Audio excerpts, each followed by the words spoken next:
आज हम पढ़ेंगे comparison of aerobic and anaerobic respiration. तो सबसे पहले हम ये देख लेते हैं कि रिस्पायरेशन का प्रोसेस कौन सा प्रोसेस होता है। रिस्पायरेशन का प्रोसेस एनर्जी रिलीज वाला प्रोसेस होता है, जिसमें कि एनर्जी रिलीज होती है फूड से, और एनर्जी की जरूरत तमाम लिविंग ऑर्गेनिजम्स को होती है। इसलिए रिस्पायरेशन का प्रोसेस तमाम ऑर्गेनिजम्स में होता है। और रिस्पायरेशन का प्रोसेस कहाँ पे होता है? Inside the cells of the body, यानी ये सेल के अंदर होता है, इसलिए इसको सेलुलर रिस्पायरेशन भी कहा जाता है।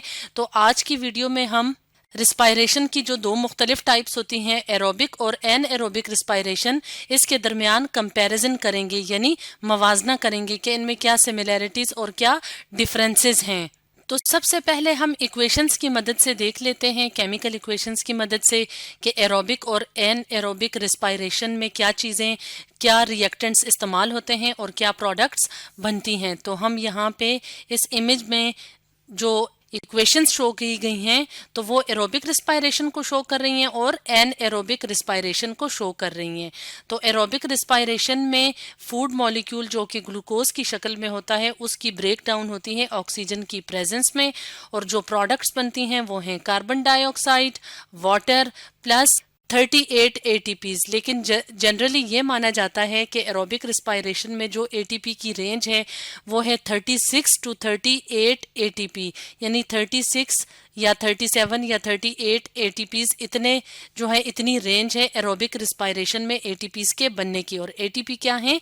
Energy molecules. अब हम अगर बात करें एन एरोबिक रिस्पायरेशन की, तो एन एरोबिक रिस्पायरेशन में फूड मॉलिक्यूल की ब्रेक डाउन होती है ऑक्सीजन के बगैर, यानी विदाउट ऑक्सीजन। और जो प्रोडक्ट्स बनती हैं वो लैक्टिक एसिड भी हो सकता है प्रोडक्ट, या अल्कोहल भी होती है, जैसे कि एथेनॉल भी एन एरोबिक रिस्पायरेशन की एक प्रोडक्ट है। लेकिन चूंकि यहाँ पे हम सिर्फ एक एग्जांपल देख रहे हैं, इसलिए यहाँ पे हमने लैक्टिक एसिड को मेंशन कर दिया है। और एटीपीज कितने रिलीज होते हैं? 2 एटीपीज।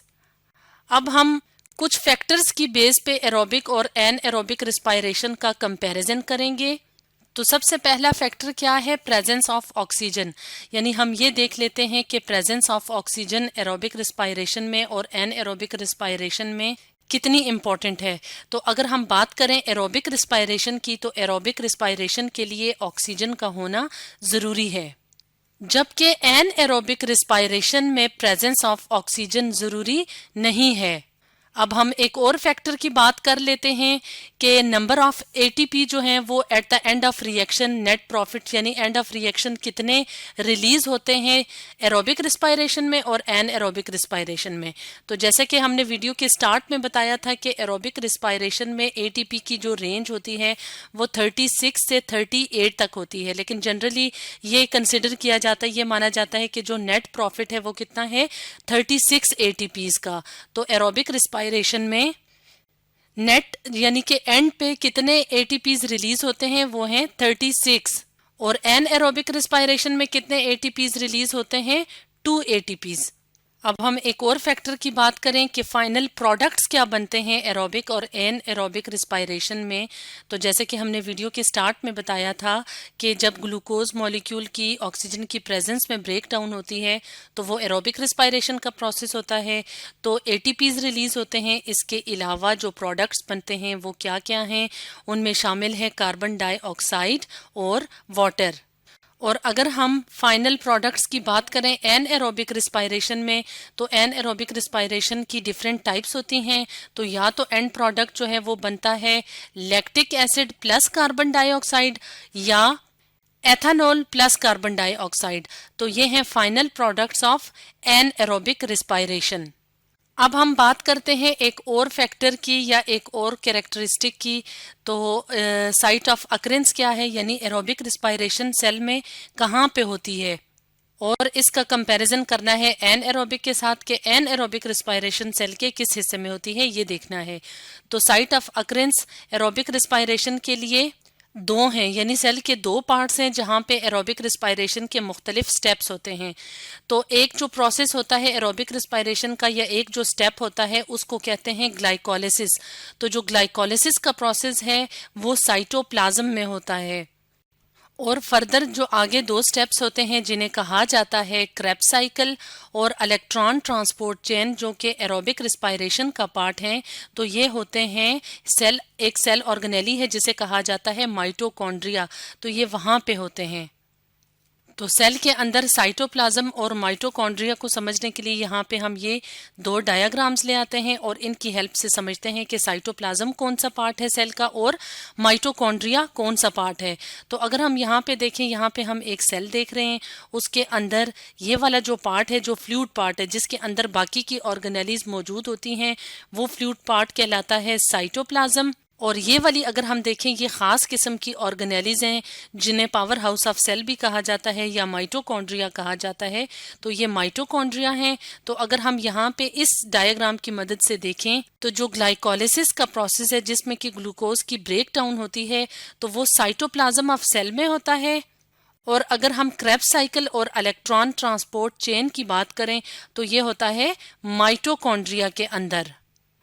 और अगर हम बात करें एन एरोबिक रिस्पायरेशन की साइट ऑफ अकरेंस की, तो एन एरोबिक रिस्पायरेशन साइटोप्लाज्म में होती है, यानी जो सेल का फ्लूइड पार्ट होता है जिसे साइटोप्लाज्म कहा जाता है, वहां पे एन एरोबिक रिस्पायरेशन का प्रोसेस कंप्लीट होता है।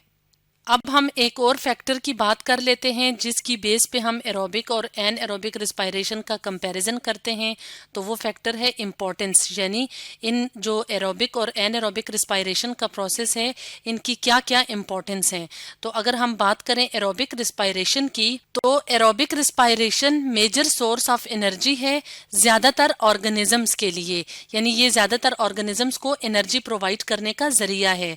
अब हम अगर इम्पोर्टेंस की बात करें एन एरोबिक रिस्पायरेशन की, तो एन एरोबिक रिस्पायरेशन भी एनर्जी का सोर्स है किन ऑर्गेनिजम्स के लिए, एन एरोबिक ऑर्गेनिजम्स के लिए, यानी जो कि रिस्पायर ही एन एरोबिक तरीके से करते हैं, जिसमें कि यहाँ पे हम एग्जाम्पल के तौर पे कुछ स्पीशीज की बात कर लेते हैं जो कि बैक्टीरियल स्पीशीज हैं, क्लोस्ट्रीडियम, फ्यूजोबैक्टीरियम और बाइफिडोबैक्टीरियम।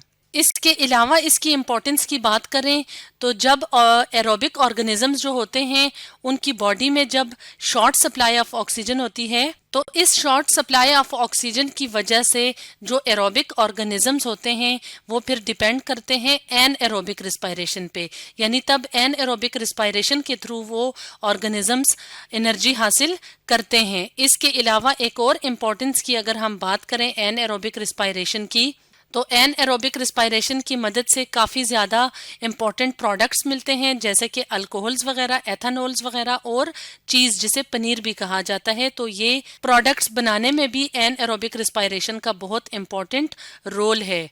तो इस तरह से आज हमने पढ़ा comparison of aerobic and anaerobic respiration के बारे में।